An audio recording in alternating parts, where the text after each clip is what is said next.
Assalamualaikum warahmatullahi wabarakatuh. Perkenalkan, nama saya Abdul Haris dari Informatika UIN Siber Syekh Nurjati Cirebon, dan di sini saya akan menjelaskan video terkait penggunaan ID3 pada dataset Credit Card CSV.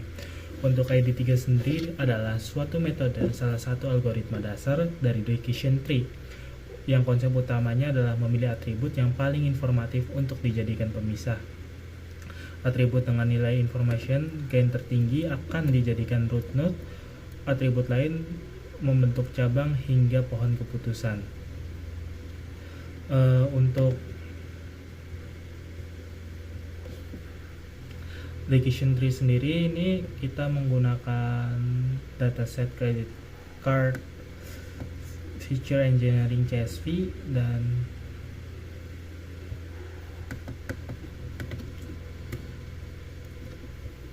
untuk import model pertama kita menggunakan train split dataset untuk membagi data menjadi training dan testing. Untuk import decision tree classifier untuk membagi model, serta accuracy score, precision score, recall score, and advanced score untuk evaluasi performa modelnya tersebut. Untuk dataset yang digunakan adalah Credit Card Feature Engineering CSV dengan data Pay 0, Pay 2, Pay 3, Pay 4, Pay 5, Pay 6. Untuk datanya sendiri kita pisahkan menjadi XPy, untuk Y sendiri DF-nya menjadi targetnya tersebut. Untuk modelnya kita buat menjadi membagi menjadi 70% untuk training dan 30% untuk 30% untuk testingnya. Untuk accuracy score kita random state kita menggunakan 42.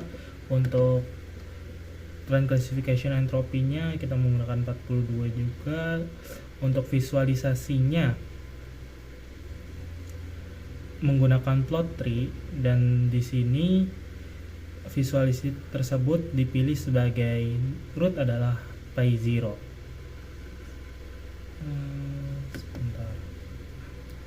Yang dipilih root menjadi Pay 0, dan yang menjadi status pembayaran akhir nasabah menjadi faktor yang berpengaruh menentukan nasabah itu menunggak atau tidaknya.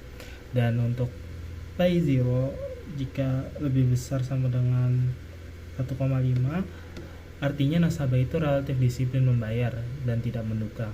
Dan jika Pay 0 lebih besar dari model akan memeriksa atribut lain seperti Pay 3, Pay 6,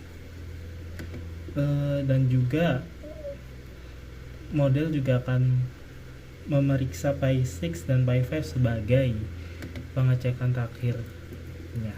Untuk warna oranye menunjukkan kelas N yang tidak menunggak, dan warna Y itu adalah warna biru yang menunjukkan data yang menunggak.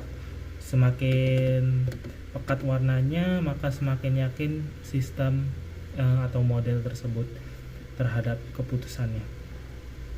Dan tiap node juga terdapat nilai entropi dan dengan sampel value-nya masing-masing. Dan untuk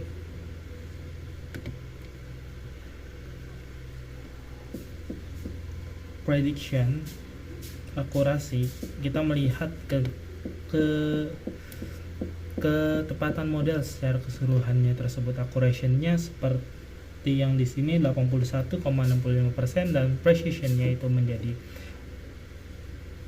64,87%, dan recall-nya 36,13%, dan advanced score-nya 46,14%, yang dimana mengartikan model ini sudah cukup bagus untuk membedakan mana pelanggan yang menunggak dan tidak menunggak berdasarkan histori pembayarannya. Untuk kesimpulan dari ID3 ini bisa disimpulkan atribut yang paling berpengaruh adalah Pay 0 karena status pembayaran terakhir. Pola yang dibentuk juga ini menunjukkan semakin tinggi keterlambatan bulan sebelumnya, semakin besar resiko menunggaknya, yang menjadikan pohon keputusan ID3 ini cukup mudah diimplementasikan sebagai awal untuk sistem prediksi yang lebih kompleks. Sekian dari saya. Wassalamualaikum warahmatullahi